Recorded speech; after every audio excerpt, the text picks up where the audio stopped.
Hello my dear friends, आज जो हम लोग टॉपिक पढ़ेंगे वो पढ़ेंगे एंटी पॉवर्टी मेजर्स। इस टॉपिक में हम लोग पढ़ेंगे कि इंडिया के गवर्नमेंट ने पॉवर्टी को ख़त्म करने के लिए कौन कौन से तरीके को अपनाया। ठीक है, तो चलिए पढ़ते हैं एंटी पॉवर्टी मेजर्स। लेकिन उसके पहले, अगर मेरे पहली वीडियो को नहीं देखे हैं, जो मैंने इसके पहले वीडियो बनाया है, अगर उसको नहीं देखा है तो प्लीज़ उन टॉपिक्स को भी देख लीजिए, ताकि आपको अच्छे से समझने में मदद मिले। और अगर आप सिर्फ एंटी पॉवर्टी मेजर्स पढ़ने हैं तो you are most welcome to this video. तो चलिए पढ़ते हैं anti poverty measures. Removal of poverty has been one of the major objective of Indian developmental strategy। देखिए, पॉवर्टी को ख़त्म करना एक बहुत ही बड़ा ऑब्जेक्टिव था इंडियन डेवलपमेंट स्ट्रेटजी के लिए। ठीक है, इंडिया के गवर्नमेंट के लिए पॉवर्टी को ख़त्म करना एक बहुत ही बड़ा ऑब्जेक्टिव है। The current anti poverty strategy of government is based broadly on two planks: promotion of economic growth, targeted anti poverty programs।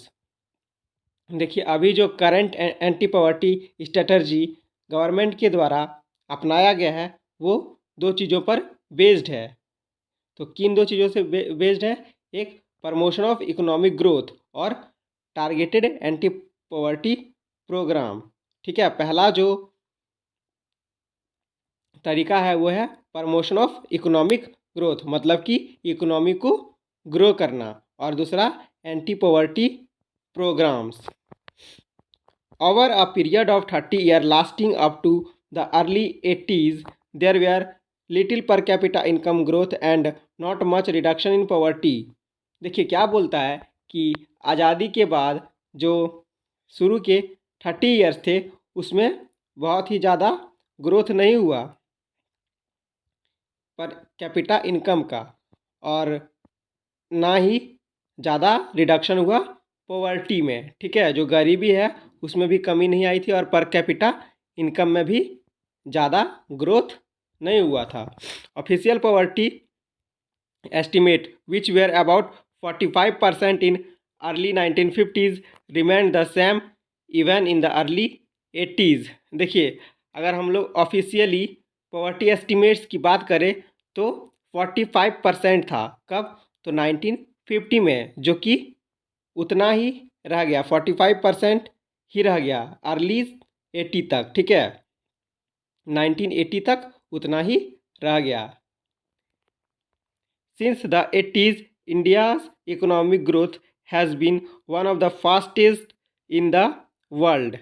देखिए, लेकिन 1980 के बाद अगर हम लोग बात करें तो इंडिया का जो इकोनॉमिक ग्रोथ था वो बहुत ही तेज़ी से बढ़ रहा था। यूँ कहें तो इंडिया का जो इकोनॉमिक ग्रोथ था वो फास्टेस्ट इन द वर्ल्ड था, वर्ल्ड में सबसे अधिक बढ़ रहा था। ठीक है, the growth rate jumped from the average of about 3.5% a year in the 1970 to about 6% during the 1980s and 1990। देखिए, ग्रोथ रेट जंप किया था इंडिया का। ठीक है, कितना? तो 3.5% था 1970s में, जो कि 6% हो गया 1980s और 1990s में। ठीक है, तो देखिए यहाँ पे कितना 2.5% का इंक्रीज हुआ है। ठीक है, और ये जो दिया हुआ है वो क्या दिया हुआ है? तो एनुअली दिया हुआ है, एक साल में इतना एवरेज था ये ग्रोथ रेट का। ठीक है, ग्रोथ रेट का इतना एक साल में क्या था? तो average. The higher growth rate have helped significantly in the reduction of poverty. अगर देखिए ग्रोथ रेट हाई हो गया तो ये क्या करेगा? तो हेल्प करेगा पॉवर्टी को कम करने में। हायर ग्रोथ रेट क्या करेगा? तो पॉवर्टी को कम करने में हेल्प करेगा। ठीक है, बहुत ही ज़्यादा हेल्प करेगा। Therefore it is becoming clear that there is a strong link between economic growth and poverty reduction. इससे क्या पता चलता है कि जो पॉवर्टी है उसका क्या है? तो बहुत ही स्ट्रॉन्ग लिंक है इकोनॉमिक ग्रोथ से और पॉवर्टी रिडक्शन से। अगर हम लोग को पॉवर्टी को रिडक्शन करना है, पॉवर्टी को कम करना है, गरीबी को कम करना है, तो उसके लिए क्या करना पड़ेगा? तो हम लोग को इकोनॉमिक ग्रोथ करना पड़ेगा। इन सब बातों से पता चलता है। Economic growth widens opportunity and provides the resources needed to invest in human development। देखिए, अगर हम लोग इकोनॉमिक ग्रोथ को बढ़ावा दें, ठीक है, इकोनॉमिक ग्रोथ को बढ़ाए तो क्या करेगा ये? तो अपॉर्चुनिटीज़ खोल देगा, ठीक है, अपॉर्चुनिटीज़ खोल देगा, या फिर कह सकते हैं कि अपॉर्चुनिटीज़ बढ़ा देगा और प्रोवाइड कर देगा रिसोर्सेस जो कि चाहिए ह्यूमन डेवलपमेंट में इन्वेस्ट करने के लिए, ठीक है। और देखिए, अगर ह्यूमन डेवलपमेंट में हम लोग इन्वेस्ट करेंगे तो जो इकोनॉमिक ग्रोथ है अपने आप बढ़ेगा और इससे क्या होगा? तो पॉवर्टी रिडक्शन होगा, ठीक है। सब एक दूसरे से लिंक्ड हैं। This is also encourages people to send their children including the girl child to school in the hope of getting better economic returns from investing in education. और ये जो है इकोनॉमिक ग्रोथ अगर हम लोग अच्छे से बढ़ाए तो ये क्या करेगा? तो ये क्या करेगा?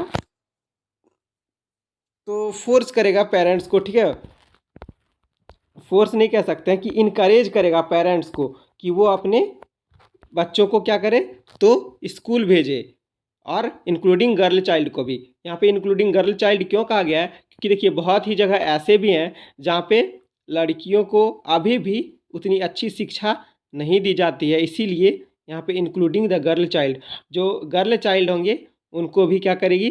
तो स्कूल भेजने के लिए पेरेंट्स को इनकरेज करेगी, ठीक है। और वो क्यों स्कूल भेजेंगे? तो वो इस आशा में स्कूल भेजेंगे कि अगर हम इनकी एजुकेशन पर इन्वेस्ट करें तो हमको बेटर इकोनॉमिक रिटर्न मिलेगा फ्यूचर में, ठीक है। फॉर एग्ज़ाम्पल, मान लीजिए कि एक कोई पुअर फैमिली है, ठीक है, उसने किसी भी तरह करके अपने बच्चों को पढ़ाया, और अगर वो अपने बच्चों को पढ़ाया तो उसका बच्चा जिसको उसने पढ़ाया, ठीक है, वो किसी भी बड़ी कंपनी में या फिर कहीं पे भी जॉब करने लगा, तो पहले से तो लाइफ बेटर होगा ही ना। जो पहले लाइफ था उससे तो बेटर होगा ही, क्योंकि अब उसके बच्चे क्या करने लगे? तो पैसे कमाने लगे, और इसकी वजह से वो क्या करेगा? तो पॉवर्टी से बाहर आ जाएगा और इसका इकोनॉमिक ग्रोथ भी बढ़ेगा, ठीक है। However, the poor may not be able to take direct advantage from the opportunities created by economic growth। लेकिन अब क्या प्रॉब्लम आई कि जो पुअर लोग थे, जितने भी पुअर थे, वो एबल नहीं थे, डायरेक्ट एडवांटेज नहीं ले पा रहे थे उन अपॉर्चुनिटीज़ का जो कि गवर्नमेंट के द्वारा क्रिएट किया गया इकोनॉमिक ग्रोथ के द्वारा, ठीक है। गवर्नमेंट इकोनॉमिक ग्रोथ के द्वारा जो भी अपॉर्चुनिटीज़ क्रिएट कर पा रही थी, उसका डायरेक्ट जो बेनिफिट है वो पुअर नहीं ले पा रहे थे। जो पुअर लोग होते थे वो नहीं ले पाते थे, जो पॉवर्टी में रहते थे वो लोग नहीं ले पाते थे, ठीक है। मोreover, growth in the agriculture sector is much below expectation। This has a direct bearing on poverty as a large number of people live in village and are dependent on agriculture। और जो एग्रीकल्चर सेक्टर का जो growth था, ठीक है, वो बहुत ही कम था, एक्सपेक्टेशन से बहुत ही कम था। इसकी वजह से क्या हो रहा था? तो डायरेक्ट प्रभाव पड़ रहा था। जितने भी नंबर ऑफ पीपुल थे, ठीक है, जो कि विलेज में रह रहे थे, उनको क्या करना पड़ रहा था? तो इसकी वजह से पॉवर्टी में जीना पड़ रहा था, और पुअर पीपुल इससे बढ़ रहे थे। क्योंकि देखिए, अगर हम लोग एग्रीकल्चर में इन्वेस्टमेंट करें अच्छे से, और एग्रीकल्चर का इकोनॉमिक ग्रोथ अच्छे से करें, एग्रीकल्चर को बढ़ावा दें, तो क्या होगा? तो जो भी किसान रहेंगे, ठीक है, या फिर फार्मर्स रहेंगे, जो भी गांव में रहेंगे, विलेज में रहेंगे, वो क्या करेंगे? तो खेती करके और उनसे पैसे कमा सकते हैं, है ना। इन these circumstances there is a clear need for targeted anti poverty programs। देखिए इसके वजह से क्या किया गया, तो यहाँ पे क्लियर नीड मतलब जो ज़रूरत है उस किसकी लग रही है, तो एंटी पॉवर्टी प्रोग्राम्स की। कुछ एंटी पॉवर्टी प्रोग्राम्स क्या है, तो ऐसे प्रोग्राम्स जो गवर्नमेंट लॉन्च करती है पॉवर्टी को कम करने के लिए, पॉवर्टी का रिडक्शन करने के लिए, उनको हम लोग एंटी पॉवर्टी प्रोग्राम्स कहते हैं। ठीक है, also there are many schemes which are formulated to affect poverty directly और इनडायरेक्टली। और ऐसे भी बहुत सारे स्कीम्स हैं जो कि गवर्नमेंट के द्वारा लॉन्च किया गया है, जो डायरेक्टली और इनडायरेक्टली क्या करता है, तो अफेक्ट करता है पॉवर्टी को। ठीक है, some of them are monitoring the worth maintaining. ठीक है, और उनमें से कुछ ऐसे भी प्रोग्राम्स हैं जो बेकार हैं।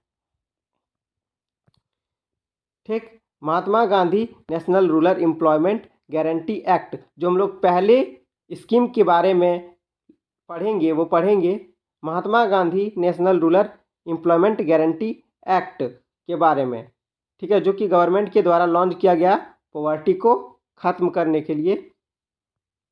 और ये कब लॉन्च किया गया, तो 2005 में। Aims to provide 100 days of wage employment to every household to ensure livelihood security in rural areas. और क्यों ये जो प्रोग्राम है लॉन्च किया गया, इसका मोटिव क्या था। देखिए कोई भी प्रोग्राम अगर गवर्नमेंट लॉन्च करती है तो उसका कोई ना कोई मोटिव होता है, कोई ना कोई मोटिव जरूर ही होता है। क्योंकि देखिए अगर गवर्नमेंट कोई प्रोग्राम लॉन्च करती है तो क्यों लॉन्च करती है, उससे पीपुल का फ़ायदा हो। ठीक है, तो देखिए ये जो Mahatma Gandhi national rural employment guarantee act है वो 2005 में लॉन्च किया गया, जिसको हम लोग मनरेगा कहते हैं और पहले नरेगा कहते थे। तो अब भी आप नरेगा बोल सकते हैं, कोई दिक्कत नहीं है। ठीक है, और ये क्या करती है, तो इसका मोटिव है कि 100 days of wage employment create करे सभी हाउस होल्ड को। ठीक है, जो कि रूरल एरियाज़ में रह रहे हैं। It also aimed at sustainable development to address the cause of drought deforestation and soil erosion. और ये इसका और भी एक एम है कि ये सस्टेनेबल डेवलपमेंट को एड्रेस करे। जैसे कि अगर कभी भी ड्राफ्ट आ गया, डेफॉरेस्टेशन हो गया और सॉइल इरोजन हो गया, तो इसमें लोगों को हेल्प करे उनकी लाइवलीहुड को चलाने में। ठीक है, 1/3 of proposed job have been reserved for women. देखिए और इस जो स्कीम में है, ठीक है, नरेगा में क्या है, तो 1/3 जो जॉब है वो वोमेन के लिए रिजर्व कर दिया गया है। नरेगा का या मनरेगा बात एक ही है। 1/3 जो जॉब है वो किसके लिए रिजर्व कर दिया गया है नरेगा में, तो वोमेन के लिए। The scheme provided employment to 220 crore person days of employment to 4.78 crore household. और ये जो स्कीम है वो कितने लोगों को एम्प्लॉयमेंट प्रोवाइड करती है, तो 220 करोड़ पर्सन को। ठीक है, और 220 करोड़ से लेकर 4.78 करोड़ हाउस होल्ड तक ये क्या करती है, तो एम्प्लॉयमेंट प्रोवाइड करती है। The share of SC/ST women person days in the scheme are 23%, 17% and 53% respectively. और जो शेयर है इन प्रोग्राम के अंदर कि कौन कितना काम कर सकता है, कितना परसेंट तक काम कर सकता है, वो कुछ इस प्रकार है। 23% जो है वो SC के लिए है, ठीक है, और 17% किसके लिए है, तो ST के लिए। और 53% जॉब है इस प्रोग्राम में वो किसके लिए है, तो वुमेन के लिए। ठीक है, क्योंकि यहाँ पहले ही बता दिया गया है कि 1/3 जो जॉब है वो वुमेन के लिए रिजर्व कर दिया गया है। तो देखिए यहाँ पे रिजर्वेशन वुमेन को देने का मतलब क्या है कि ऐसे बहुत ही जगह हैं वहाँ जहाँ पे वुमेन को काम नहीं मिलता है, और अगर मिलता भी है तो वो लो पेड किए जाते हैं कंपेयर टू मेल के। ठीक है, जो जो अगर जो मैन होते हैं उनसे कम पेड किए जाते हैं, ठीक है। जैसे कि मैन को अगर 100 रुपीज़ मिल रहा है तो वोमेन को 60 रुपीज़ ही दिया जाता है। हम लोग पहले भी इसके बारे में पढ़ चुके हैं, है ना। अगर आपने पहला चैप्टर पढ़ा होगा इकोनॉमिक्स में तो उसके बारे में दिया हुआ है।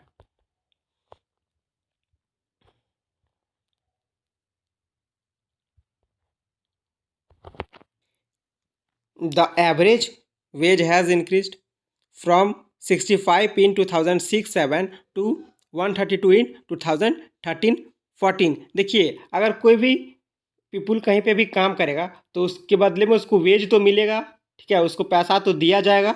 तो देखिए कितना पैसा दिया जाता था। एवरेज वेज जो रखा गया था वो पहले कितना रखा गया था, तो 65 रुपीज़ रखा गया था। कब, तो 2006-07 में, जो कि इंक्रीज़ करके उसको कितना कर दिया गया, तो 132 रुपीज़ कर दिया गया 2013-14 में। देखिए ये इंक्रीज़ क्यों किया गया, क्योंकि देखिए जाहिर सी बात है कि पहले की तुलना में अभी जो महंगाई है वो बहुत ही ज़्यादा बढ़ गई है। तो इसको ध्यान में रखते हुए सरकार ने इसकी भी जो वेज है बढ़ा दी है, ठीक है। Recently in March 2018 the wage rate for unskilled manual worker has been revised state wise. The range of wage rate for different state and union territories lies in between 280 rupees per day for the workers in Haryana. देखिए अब जो अगर मार्च 2018 की बात करें तो wage rate जो है, जो वेज प्रोवाइड किया जाता है अनस्किल्ड मैनुअल वर्कर को, वो क्या किया गया, तो रिवाइज कर दिया गया है, ठीक है, बदल दिया गया है। अब जो वेज है वो क्या करता है, तो वेरी करता है स्टेट टू स्टेट। मतलब कि अगर एक स्टेट में वेज जो है वो मान लीजिए कि 60 रुपये है तो दूसरे स्टेट में 100 रुपीज़ होगा, और 100 रुपीज़, और तीसरे स्टेट में भी वो 100 रुपीज़ होगा, या फिर 70 रुपीज़ हो सकता है। मतलब कि हर एक स्टेट में ये वेरी करती है, ठीक है। यहाँ पे एग्जांपल दिया गया है कि अगर हम लोग हरियाणा की बात करें तो वहाँ पे कितना प्रोवाइड किया जाता है वेज, तो वहाँ पे 281 रुपीज़ से लेकर 281 रुपीज़ प्रोवाइड किया जाता है, ठीक है। कहाँ पे, तो हरियाणा के वर्कर के लिए, और ये 168 रुपीज़ दिया जाता है workers of Bihar and Jharkhand. जो भी वर्कर्स होते हैं बिहार और झारखंड के, ठीक है, जो भी लोग बिहार और झारखंड के इस प्रोग्राम में काम करते हैं उसको कितना दिया जाता है बिहार और झारखंड में, 168 पर डे। प्राइम मिनिस्टर रोजगार योजना, देखिए हम लोग जो दूसरा स्कीम पढ़ने वाले हैं वो पढ़ने वाले हैं प्राइम मिनिस्टर रोजगार योजना, PMRY is another scheme which was started in 1993। ये जो प्राइम मिनिस्टर रोजगार योजना है वो दूसरा स्कीम है जो कि गवर्नमेंट के द्वारा स्टार्ट किया गया। कब, तो 1993 में। The aim of the programme is to create self employment opportunities. और जो एम था, मोटिव था इस प्रोग्राम का, वो क्या था, तो सेल्फ एम्प्लॉयमेंट अपॉर्चुनिटीज़ क्रिएट करना, ठीक है।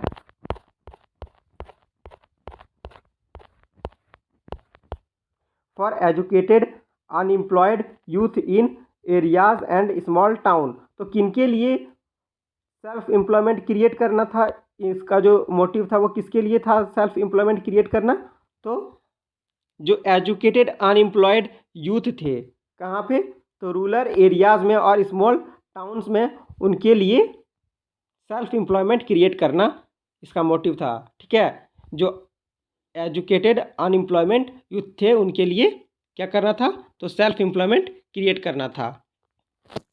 दे are helped in setting up small businesses and industries. देखिए, और उनको क्या किया जाता था इस प्रोग्राम के तहत, तो छोटे छोटे बिजनेस को स्टार्ट करने में या फिर इंडस्ट्री को स्टार्ट करने में हेल्प किया जाता था गवर्नमेंट के द्वारा। देखिए इसमें गवर्नमेंट का एक और मोटिव हो सकता है। देखिए मान लीजिए कि एक छोटा सा ही बिजनेस अगर कोई स्टार्ट किया, ठीक है, वो मान लीजिए छोटा सा ही बिजनेस है, तो अगर मान लीजिए वो एक पीपुल को ही जॉब प्रोवाइड कर देता है, एक्स्ट्रा एक पीपुल को, तो मान लीजिए एक पीपुल को अगर एक्स्ट्रा जॉब प्रोवाइड कर रहा है तो उसका जो पॉवर्टी था वो तो कम हुआ ना, प्रोडक्शन पॉवर्टी रिडक्शन हुआ ना। ठीक है। और अगर उसी तरह करते हुए छोटे से इंडस्ट्री का अगर मतलब कि छोटा सा इंडस्ट्री अगर या फिर कुछ भी गवर्नमेंट के द्वारा हेल्प कर दिया जाए छोटा सा बिजनेस खोलने में या फिर इंडस्ट्री खोलने में, तो वो धीरे धीरे बड़ा कर लेगा खुद से। ठीक है। और उसमें ज़्यादा से ज़्यादा पीपुल को हेल्प मिलेगा, किसमें, तो पॉवर्टी से बाहर आने में, है ना। तो इसको ऐसे भी देखा जा सकता है। दे आर हेल्प इन हो चुका है। ठीक है। अब हम लोग दूसरा जो प्रोग्राम पढ़ेंगे वो पढ़ेंगे rural employment generation programme, REGP was launched in 1995। जो रूरल एम्प्लॉयमेंट जनरेशन प्रोग्राम था वो कब लॉन्च किया गया, तो 1995 में। The aim of the programme is to create self employment opportunities in rural areas and small town. और इस प्रोग्राम का भी एम जो था, मोटिव जो था वो क्या था, तो सेल्फ एम्प्लॉयमेंट को क्रिएट करना, कहाँ पे, तो रूरल एरियाज़ में और स्मॉल टाउन्स में, छोटे कस्बे में। टाउन्स का मतलब होता है कस्बा। ठीक है। कस्बे का मतलब कि गांव से छोटा जो गांव होता है, मतलब कि गांव से छोटा एरिया जो होता है। ठीक है। उसको हम लोग कस्बा कहते हैं। और target for creating 25 lakh new job has been set for the programme under the 10 5-year plan. और इस प्रोग्राम के तहत क्या था, तो 25 लाख न्यू जॉब क्रिएट करना था। ठीक है। और ये प्रोग्राम लाया गया था 10th 5-year प्रोग्राम के अंदर में। अब हम लोग जो नेक्स्ट प्रोग्राम पढ़ने वाले हैं वो पढ़ने वाले हैं स्वर्ण जयंती ग्राम स्वरोजगार योजना, SGSY वाज लॉन्च्ड इन 1999। और ये जो SGSY स्वर्ण जयंती ग्राम स्वरोजगार योजना है वो कब लॉन्च किया गया, तो 1999 में। The programme aims at bringing the assisted poor families above the poverty line by organizing them into self-help groups through a mix of bank credit and government subsidy। देखिए इस प्रोग्राम के तहत क्या था कि जो भी पीपुल, सॉरी, ठीक है, थोड़ा सा डिस्टर्बेंस हुआ होगा। तो इस प्रोग्राम के तहत क्या था, तो जो भी पीपुल पॉवर्टी में रह रहे हैं उनको पॉवर्टी लाइन से बाहर लाना। कैसे, तो उसको ऑर्गेनाइज कर दिया जाए सेल्फ हेल्प ग्रुप में। अब ये सेल्फ हेल्प ग्रुप क्या है, तो आप 10th में पढ़िएगा इकोनॉमिक्स के, मतलब 10th के इकोनॉमिक्स में आप पढ़ लीजिएगा नेक्स्ट ईयर। ठीक है। और इसके द्वारा क्या किया जाता था, तो बैंक से जो था उसको क्रेडिट दिया जाता था और गवर्नमेंट जो है वो सब्सिडी देती थी। ठीक है। इसको मिक्स कर दिया गया था इस प्रोग्राम को, बैंक से और गवर्नमेंट सब्सिडी देती थी इस प्रोग्राम के तहत। अंडर द प्रधानमंत्री ग्रामोदय योजना PMGY लॉन्च्ड इन 2000। देखिए अब जो नेक्स्ट हम लोग योजना पढ़ने वाले हैं, स्कीम पढ़ने वाले हैं, वो पढ़ने वाले हैं प्रधानमंत्री ग्रामोदय योजना PMGY। कब लॉन्च किया गया था, तो 2000 में लॉन्च किया गया था। Additional central assistance is given to state for basic services such as primary health, primary education, rural shelter, rural drinking water and rural electrification. और इस प्रोग्राम के तहत क्या किया गया था, तो पीपुल्स को कुछ बेसिक सर्विसेज प्रोवाइड की गई थी, जैसे कि प्राइमरी हेल्थ हो गया, primary education, rural shelter, rural drinking water और इलेक्ट्रिफिकेशन का सुविधा दिया गया था। ठीक है। और ये प्रोग्राम तो अभी भी शायद है। ठीक है। तो अनदर मतलब सारे प्रोग्राम्स अभी भी हैं यूजुअल, और उनमें से कुछ कुछ जो हैं वो कुछ कुछ मतलब लगभग इसको उतना इम्प्लीमेंटेशन नहीं हुआ, हम लोग पढ़ेंगे देखिए आगे। ठीक है। Another important scheme is Antyodaya Anna Yojana AAY, about which you will be reading more in the next chapter. देखिए और जो अनदर स्कीम है वो है अंत्योदय अन्न योजना AAY, उसके बारे में आप लोग का पढ़िएगा तो नेक्स्ट चैप्टर में पढ़िएगा, ठीक है। उसके बारे में नेक्स्ट चैप्टर में दिया गया है, जो नेक्स्ट आपका चैप्टर है फूड सिक्योरिटी, उसमें दिया गया है। The result of this programme have been mixed, और जो इन प्रोग्राम का जो रिजल्ट है वो मिक्स्ड हो गया, ठीक है। मिक्स्ड हो गया मतलब मिल गया, और मिलकर क्या आया, तो one of the major reason for less effectiveness is lack of proper implementation and right targeting. देखिए, लेकिन ये जो प्रोग्राम्स था वो अच्छे से इम्प्लीमेंट नहीं होने के कारण और अच्छे से इसको फॉलो नहीं करने के कारण क्या हुआ, तो ये प्रोग्राम्स फ्लॉप हो गया, ठीक है। क्योंकि जिनको सुविधा इनका मिलना था उनको तो मिल नहीं पाया, और इसको इम्प्लीमेंट भी अच्छे से नहीं किया गया, लागू भी अच्छे से नहीं किया गया। Moreover there has been a lot of overlapping of the scheme, और भी अगर हम लोग बात करें तो इसमें बहुत सारे